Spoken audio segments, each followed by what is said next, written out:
Empires don't start with crowns. They start with hunger, the kind that twists inside a man until conquest becomes the only thing that feels like truth. History remembers the victories, but beneath every triumph lies a decision so dark, the world still feels the echo. What you're about to hear isn't glory. It's the moment where power stopped building and started breaking. If you pause here, you might feel it, that edge where a ruler becomes something colder. The world forgets their crowns, but it never forgets these acts. These are the top 10 most evil things great conquerors ever did. Number 10. Shaka Zulu. Shaka Zulu reshaped the battlefield with a precision that felt almost engineered. Short stabbing spears for close-range killing, shield formations that locked together like jaws, ambush tactics that did not allow enemies to run, only to break. But his darkest act didn't come from war. It came from grief. When his mother Nandi died, Shaka's sorrow spiraled into something far more dangerous. He declared a national mourning so extreme it felt like punishment. No crops were to be planted. No milk was to be consumed. Women who became pregnant during this mourning period were executed because no child could be born while the nation suffered. Grief became law, and law became terror. Cattle, the lifeblood of the Zulu world, were slaughtered simply because they symbolized motherhood. Entire communities starved under the weight of Shaka's personal pain. And here's the moment where you can almost feel the shift. This wasn't leadership anymore. This was a man trying to control the world the same way he controlled a battlefield, through absolute force. Some soldiers who failed to show the proper level of mourning were ordered to carry the bodies of the dead on their backs as punishment. Villages that questioned the mourning laws were wiped out. And if you pause the story here, it almost looks like Shaka wasn't grieving a mother. He was grieving himself. What he demanded was impossible. What he enforced was unforgettable. He didn't just mourn a death. He created one. Shaka unified a nation. But in the moment his empire needed stability, he gave them fear instead. A chilling reminder that even the greatest leaders can break. And when they do, the world beneath them breaks too. Number 9. Hernan Cortés. Hernan Cortés did not conquer the Aztec Empire with steel alone. He conquered it by breaking something far more precious, a sacred moment. It happened during the festival of Toxicatl, a day of music, ceremony, and devotion, a day meant for honoring gods, not fearing men. The courtyard of the great temple was filled with dancers, unarmed, unarmored, unaware. Feathers shimmered. Drums echoed. The air moved with rhythm, not violence. And then Cortés' men closed the gates. Steel flashed. Music collapsed into screaming.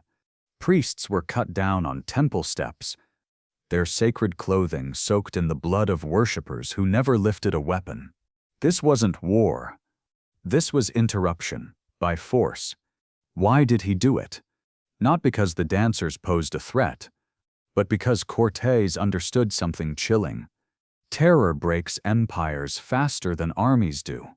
When word of the massacre spread through Tenochtitlan, the shock was immediate. Confusion turned to rage. Rage turned to chaos. And chaos became the opening he needed. If you pause the moment here, you can almost feel the shift, a ceremony meant to honor the divine becoming the doorway through which destruction entered. And what came after this night would rewrite an entire civilization. Cortés used the massacre not just as violence, but as a message. No tradition was safe. No space was sacred. No gathering was beyond his reach. The festival didn't end. It was erased. And in the silence that followed, the Aztec Empire began to collapse. Not from defeat on the battlefield, but from the shock of realizing the gods they trusted could no longer protect them. From the men who carried Spanish steel. Number 8. Nader Shah. Nader Shah was a man forged in war, brilliant in strategy, unbreakable in discipline, terrifying in anger. But nothing in his brutal career compares to what he unleashed in Delhi. It began with a rumor, one whispered spark in a city already trembling under occupation. The rumor said Nader had been killed. Delhi erupted. Mobs attacked Persian soldiers. Streets became battlegrounds. Shouts of rebellion echoed from market to temple. And when Nader learned of the violence, he did not respond like a king reclaiming order. He responded like a man betrayed. He mounted his horse, rode into the heart of the city, and pointed his sword toward the horizon. One command, one word: kill. The city fractured in an instant. Persian troops swept through the streets with mechanical precision. Houses were stormed, families dragged into the open. Screams rose like smoke. For 6 hours, Delhi was not a capital. It was a furnace, a city of millions reduced to silence. Witnesses described rivers of blood flowing down the stone steps of the bazaars. Fires climbed high enough to touch the domes of temples. Even the sky seemed to darken under the weight of ash. And here's the part that lingers long after the facts fade. Nader didn't hesitate. He didn't negotiate. He didn't even blink. To him, punishment wasn't measured in numbers. It was measured in fear, and that fear would echo for generations. If you pause the moment here, you can almost feel what Delhi felt, the realization that the man ruling them didn't want obedience. He wanted the world to kneel. Delhi didn't resist after that. Delhi obeyed, and history still whispers the same truth. No city burned quite like Delhi did under Nader Shah. Number 7. Attila, the Hun. Attila didn't conquer the world with numbers.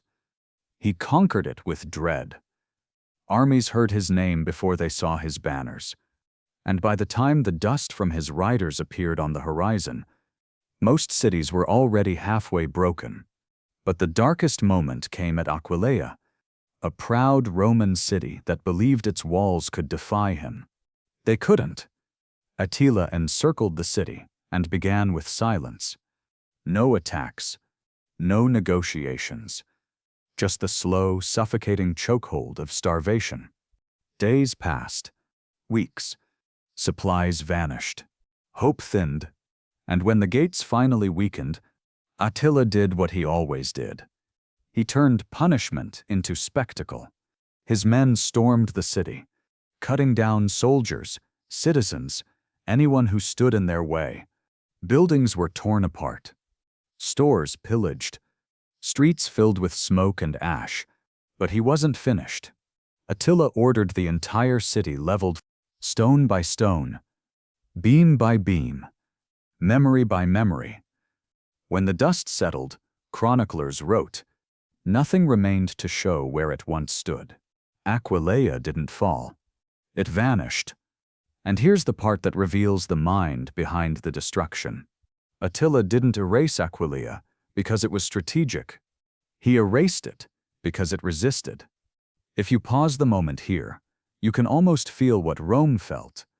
That sickening recognition that this wasn't a typical warlord. This was a man who treated disobedience like a personal insult and answered it with annihilation. And once a conqueror learns that fear travels faster than armies, he stops fighting battles.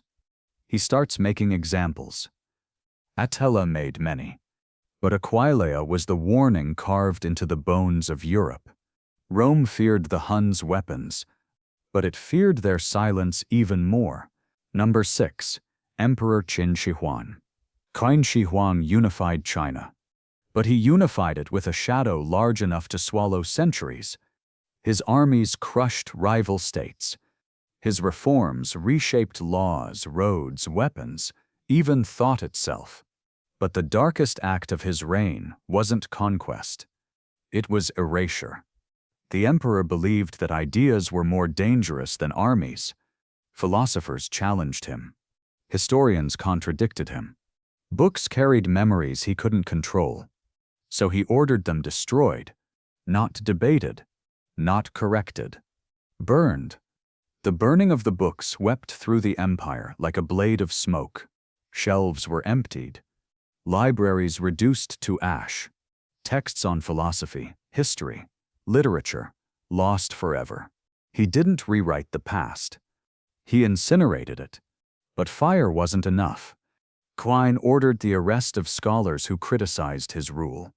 Some were executed. Others were buried alive, entombed in pits as warnings to anyone who tried to preserve forbidden knowledge. And here's a thought that lingers long after the facts fade. This wasn't paranoia in its early stages. This was paranoia fully matured, sharpened into policy. If you pause the moment here, you can almost feel the weight of that fear. A ruler terrified not of armies, but of memories. Because once a man decides truth must kneel, everything that contradicts him becomes an enemy. The empire shivered in silence. Writers stopped writing. Teachers whispered. Knowledge hid underground like a fugitive. He didn't just burn books. He burned possibility. Qin Shi Huang built the foundation of a unified China, but he also built one of history's first great engines of ideological control, a machine that replaced thought with obedience and turned scholars into shadows. And for centuries, people remembered the lesson. Weapons conquer lands. Only fear conquers ideas. Number 5. Ivan the Terrible. Ivan IV ruled with brilliance and brutality in equal measure. He expanded Russia's borders, broke noble power, and forged a centralized state. But his darkest act happened not on the battlefield, but inside his own palace. It began with an argument, a heated one. Ivan confronted his son, the Tsarevich, accusing him of defiance. Words sharpened. Tempers flared. The air thickened with something heavy. Pride, anger, fear, all tangled together. Then Ivan struck him. One blow. One moment of fury. One irreversible mistake. The Tsarevich fell to the floor, bleeding, stunned, dying. And Ivan, the same man who had ordered massacres without blinking, collapsed beside him, horrified at what he'd done. Witnesses described him cradling his son's body, screaming for help, begging for forgiveness that would never come. It was the first time fear touched him. Not fear of enemies, not fear of conspirators, fear of himself. He didn't kill his son. He killed his tomorrow. The death of the heir shattered Russia's future. The Tsarevich was competent, respected, prepared. His loss plunged the nation into what history calls the time of troubles. Years of famine, chaos, pretenders, and civil collapse. If you pause the moment here, you can almost feel the weight of the crown tightening, because this wasn't just a personal tragedy. It was a national one. And this is where Ivan's legacy transforms from brutal to tragic. He had built an empire through terror, but in a single heartbeat, his own terror turned inward. Scholars argue whether the blow was intentional or accidental, but intent doesn't change consequence. Ivan the Terrible ruled with iron and fire, yet the act that defined him most was the one that broke him completely. Number 4. Oda, Nobunaga. Japan called him many things, a visionary, a tyrant, a unifier. But one title clung to him more than any other, the Demon King of the Sixth Heaven, and he earned it at Mount Hiei. The mountain was home to the warrior monks of Enryaku-ji, a powerful religious force that played politics like war, backing rivals, obstructing progress, and daring to challenge Nobunaga's rise. He saw them not as holy men, but as threats, and Nobunaga didn't tolerate threats. He erased them. He surrounded the mountain, cut off every path, and ordered his men to advance upward with torches instead of swords. Flame swept through the forests first, then the temples, then the monks, Witnesses said the sky turned black from smoke, thick enough to choke a city. Temples, centuries old, collapsed into ash. The screams rose and vanished beneath the roar of burning timber. The mountain didn't fall. It melted. And here's the chilling part. Nobunaga didn't hesitate. He didn't doubt. He didn't blink. To him, this wasn't cruelty. It was cleansing, a necessary fire to burn away obstacles to Japan's unification. But if you pause the moment here, you can almost sense what his allies sensed. A shift from ambition to something colder. This wasn't strategy anymore. This was dominance. Because once a man convinces himself his enemies are poison, he no longer sees their deaths as violence. He sees them as purification. Thousands died that day. Monks, followers, civilians caught in between. An entire spiritual world turned to smoke. And yet, after the ashes cooled, Nobunaga climbed higher in power. As if the fire had cleared the path he believed he was destined to walk. He didn't defeat Mount Hiei. He erased the idea that anyone could stand above him. Number 3. Vlad the Impaler, also known as Vlad Dracula. Vlad III didn't rely on mystery to terrify his enemies. He relied on clarity. The kind of clarity that leaves no room for misunderstanding, only dread. His darkest act came when the Ottoman army marched into Wallachia, expecting resistance, expecting battle, expecting a familiar kind of war. But Vlad didn't give them war. He gave them a warning. As the Ottomans advanced, they reached a clearing and stopped, because before them stood a forest, not of trees, but of stakes, thousands of them. Men, women, soldiers, civilians, all impaled, all arranged in rows so vast and orderly, they stretched to the edge of sight. The earth wasn't covered in grass. It was covered in bodies. The smell hit next. Rotting flesh, sun-baked blood. The unmistakable stench of fear turned physical. Chroniclers wrote that the Ottoman soldiers froze, their will collapsing under the weight of what they were seeing. And here's the part that reveals Vlad's mind with brutal precision. This wasn't cruelty for chaos. This was cruelty for calculation. If you pause the moment here, you can almost feel his message whispering through the clearing.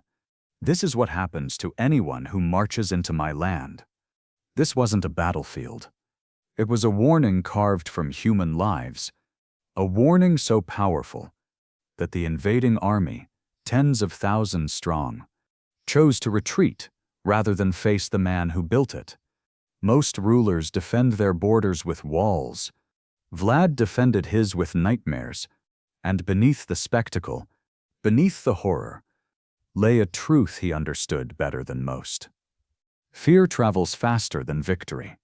Wallachia wasn't protected by soldiers that day. It was protected by terror. Number 2. Tamerlane, also known as Timur. Tamerlane wasn't simply a conqueror. He was a curator of fear. Cities feared his armies. Kings feared his ambition. But no one feared anything more than the message he left behind in the city of Isfahan. It began with rebellion, a brief uprising, quickly crushed. The kind of disorder most rulers would punish with executions or fines. But Timur didn't deal in punishments. He dealt in statements. He ordered his soldiers to gather the heads of the rebels, and not just rebels, but civilians, laborers, anyone caught in the chaos. Thousands of heads, tens of thousands, some chronicles say. And then came the command: build them into pyramids. So they did. In the center of the city, in the markets, at the gates, tower after tower, stacked with skulls, smiling in the sun. It wasn't a memorial. It was a message.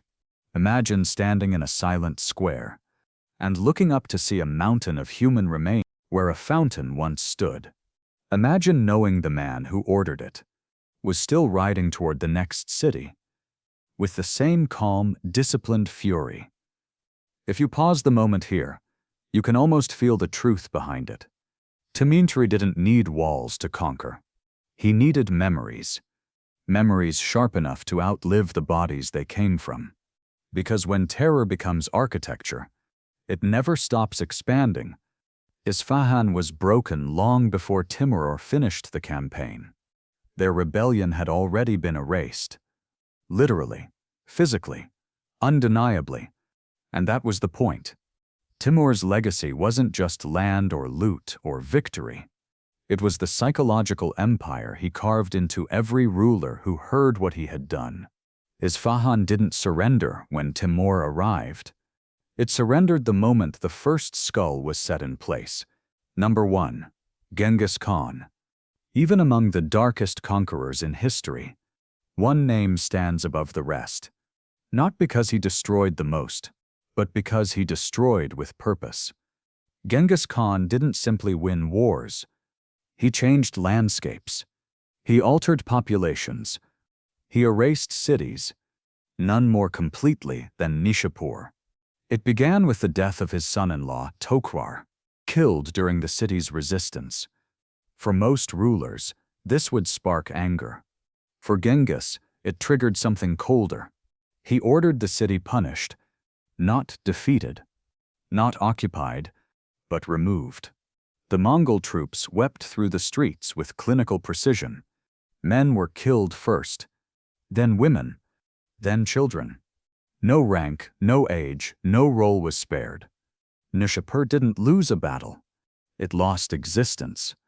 But the destruction didn't end with lives. Wogus commanded that the entire city be leveled. Buildings were torn down. Walls dismantled. Foundations smashed apart. The earth itself plowed until nothing recognizable remained.